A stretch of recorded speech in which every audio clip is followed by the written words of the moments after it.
Hey guys, so I'm here today to read chapter 6 of Tales of Fourth Grade Nothing by Judy Blume.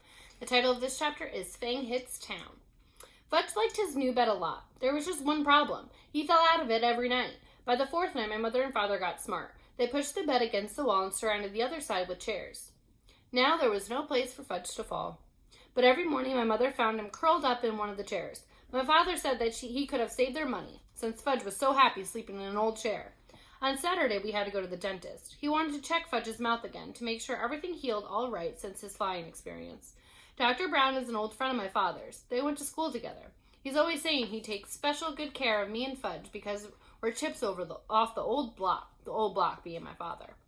His office is on the other side of the park. It's near Madison Avenue. My father said we'd make a day of it. And wouldn't that be fun? I'd rather go to the movies with Jimmy Fargo, I told her. But we'll have such a good time, my mother said. The three of us will go out for lunch, and then we'll get you new shoes for you and Fudge. I've been out to lunch with Fudge, I reminded her. He's growing up, Peter. He knows how to behave now.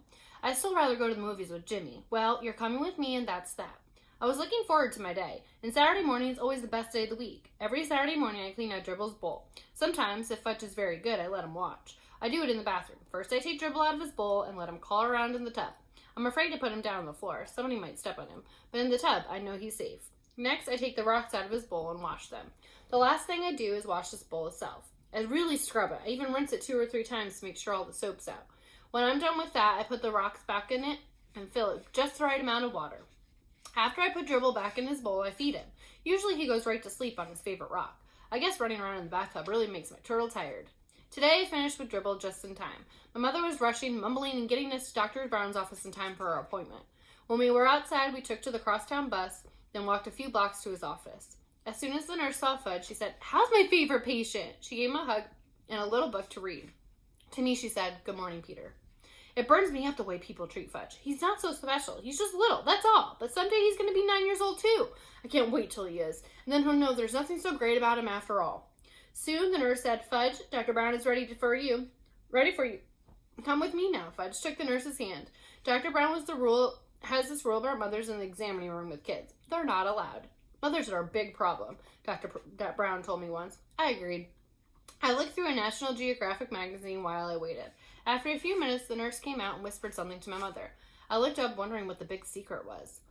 Then my mother said, "Peter, Dr. Brown would like you to help him with Fudge." "Help him?" I said. "I'm no dentist." The nurse said, "Peter, dear, if you'll just come with me, I'm sure everything will work out fine." So I went with the nurse. "What do I have to do?" I asked her. "Oh, not much. Dr. Brown just wants to show Fudge how you open your mouth so he can check, and how he checks your teeth." "What do I have to do that for?" I asked. "I don't need a checkup yet. I just had one last month." "Your brother won't open his mouth this morning," the nurse whispered. "He won't?" I whispered back. "No, he won't," she said again. I thought that was pretty funny. I never considered refusing to open my mouth at the dentist's office. When he says open, I open. When we reached the examining room, Fudge was sitting in the big chair. He had a towel around his neck and he looked all ready for action. Dr. Brown was showing him a lot of things and explaining what he does with each one. Fudge kept nodding, but he would not open his mouth. "Ah, Peter," Dr. Brown said when he saw me, "would you open your mouth so I can count your teeth?" That's what he tells the little kids he's doing, counting their teeth. Little kids will believe anything. I went along with Dr. Brown's joke. I opened my mouth very wide, much wider than I would if I'm really a patient. He put in his mirror and said, "Wonderful teeth, just beautiful, a regular chip off the block. Such a shame your brother can't open his mouth the way you do." "Can so," Fudge said. "No," Dr. Brown told him, "you can't open your mouth nearly as good as Peter." "Can so see?" Fudge opened his mouth. "No, I'm sorry, Fudge," Dr. Brown said. "It's still not as good as Peter." So Fudge opened his mouth really bad. "Count teeth," he said. "Count Fudgy's teeth." "Well," Dr. Brown pretended to think about it. "Count," Fudge shouted. "Well," Dr. Brown said again, scratching his head, "I guess as long as you're here, I might as well count your teeth." So he checked Fudge's mouth. When he was through, Fudge said, See, just like Peter."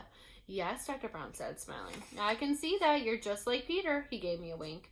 I like the way Dr. Brown tricked Fudge into opening his mouth. So when he was through examining him, I whispered, "Couldn't you make Fudge some false teeth until he grows up, his grown-up ones come in?" "No, he'll just have to wait," Dr. Brown said. "But he looks like he has fangs," I told him. "You better not say that in front of your mother," Dr. Brown said. "I know it. She's not too big about fangs." Dr. Brown thanked me for my help, and my mother made another appointment for Fudge. The nurse kissed my brother goodbye and we left. "That wasn't so bad, was it?" Peter, my mother said. "It could have been worse," I admitted. We headed for Bloomingdale's where we could get shoes. There are 5 salesmen in the children's shoe department. 2 of them my mother doesn't like. She thinks they don't measure my feet carefully. That's all they care about, selling shoes, even if they don't have the right size in stock. The other ones my mother think are okay. There's one she likes a lot. His name is Mr. Berman. I like him too because he's funny. He usually makes me believe that the right shoe goes on the wrong foot, or that Fudge's shoes are really for me. Anyway, Mr. Berman waits on us. Buying shoes is almost fun. Today, Mr. Berman spotted us right away. He always remembers our names. Well, it isn't the Hatcher boys, he said. In the flesh, I told him. Fudge opened his mouth for Mr. Berman. See, all gone. His teeth, my mother explained to Mr. Berman. He knocked his top 2 front teeth out. Well, congratulations, Mr. Berman said. That calls for a celebration. He reached into his pocket and pulled out 2 lollipops. He handed one to me and one to Fudge. Ooh, Fudge said, lolly. Mine was root beer flavor. I hate root beer. But I thanked Mr. Berman anyways. I'll save it for after lunch, I told him, handing it to my mother. She put it in her purse, but Fudge got a lemon lolly. He ripped off the paper and started sucking right away.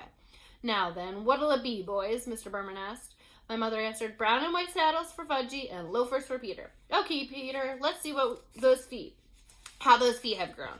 I slipped out of my old shoes and stood up. I stuck my left foot into Mr. Berman's foot measurer. Then he turned it around and I put my right foot in.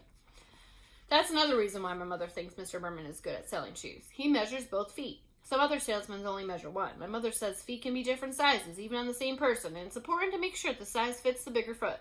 What color loafers, Peter? Mr. Berman asked. Brown, I said. Same as my old ones. Mr. Berman went into the back to look for the shoes. For me and my mother noticed a hole in the toe of my sock. Oh, Peter, why didn't you tell me you had a hole in your sock? I didn't know I had one, I said. Oh, I'm so embarrassed. It's my sock, Mom. Why would you be embarrassed? I asked.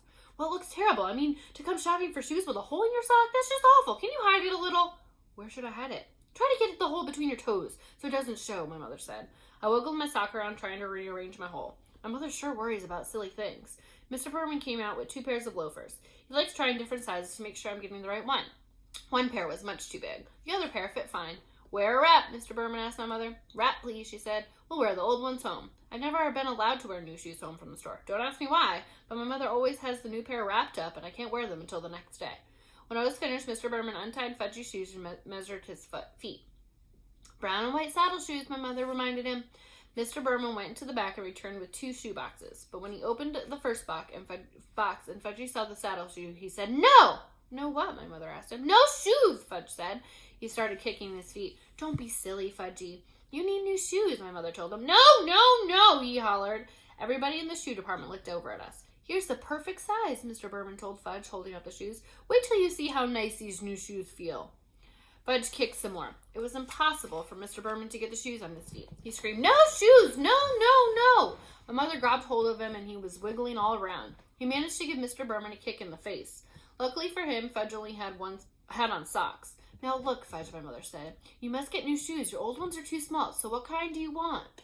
I don't know why my mother bothered to talk to him like he was a regular person, because when Fudge gets himself in a temper tantrum, he doesn't listen to anything. By that time, he was throwing himself on the floor where he beat his fist against the rug. What kind do you want, Fudge? Because we're not leaving here until you have new shoes, my mother said, like she meant it.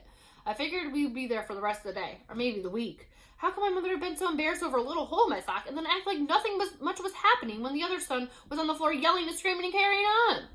I'm going to count to 3, my mother told Fudge, and then I want you to tell me which shoes you brought. Ready? 1, 2, 3. Fudge said up. Like Peter's, he said. I smiled. I guess the kid really does look up to me. He even wants to wear the same kind of shoes, but everybody knows you can't buy loafers for such a little guy. They don't come in your size, Mr. Berman told Fudge. Yes, like Peter's, Fudge hollered. Mr. Berman held up his hands and looked at my mother, as if to say, yeah, I give up. But my mother said, I have an idea. She motioned for me and Mr. Berman to come closer. I had a feeling I wasn't going to like her idea, but I listened anyways. I think we'll have to play a little joke on Fudge, she said. What do you mean, I asked. Well, suppose Mr. Berman brings out a pair of saddle shoes in your size. And oh no, I said, you're not going to get me to wear saddle shoes, never. Let me finish, my mother said. Mr. Berman can bring them out and you can try them on, and then Fudge will think that that's what you're getting, but when we'll leave, we'll take the loafers. That's mean, I said. You're taking advantage of him. Since when do you worry about that? My mother asked. Since now, I told her. Look, Peter, my mother said, checking her watch. It's 12 o'clock, and I'm starved. Me too, I said. Well then, if you ever want to get some lunch, let's try my idea. Okay, I said. I sat back in the chair while Mr. Berman hurried into the stockroom again.